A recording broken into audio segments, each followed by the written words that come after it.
Quest presents an unabridged recording of The Perfume Killer by Linda Hagan, narrated by Jennifer Fitzgerald.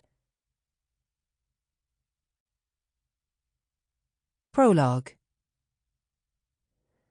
Lucy had felt like this before, a mixture of anticipation and excitement.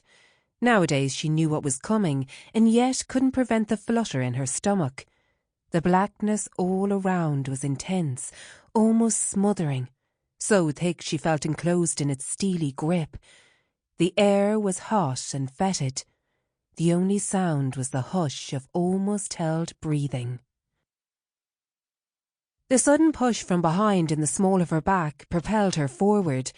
For 5 seconds she held her breath too, until, with a thud, they lurched through heavy rubber doors and immediately seemed to fall headlong into space.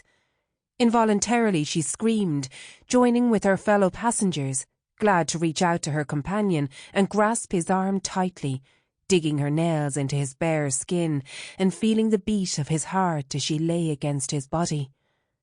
Then, with a splash, the boat slowed as it hit the water, and twinkling lights suddenly illuminated the scene all around. She was aware of a faintly smoky smell that was redolent of age and decay, and smiled as she heard the familiar strains of reedy oriental music welcoming them to the magical world she remembered so well from her childhood. They moved smoothly forward until a shoreline scene appeared before them.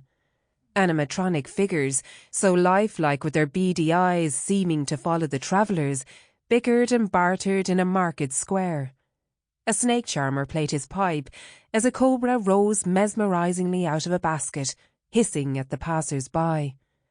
Overhead, a monkey swung from a branch, reaching low, laughing at the travellers, threatening to douse them with his pitcher of water. For an instant, spotlights illuminated the single figure of a drunken pirate swigging wine from a carafe.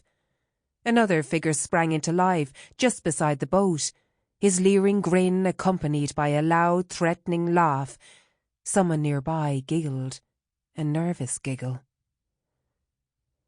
The noise of clashing swords and wild shouts of the pirates filled their ears, and a young child screamed as a crocodile lurched against the boat, seemingly about to tip them all out.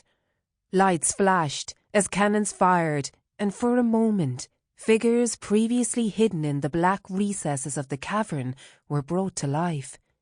They appeared and then... Sample complete. Ready to continue?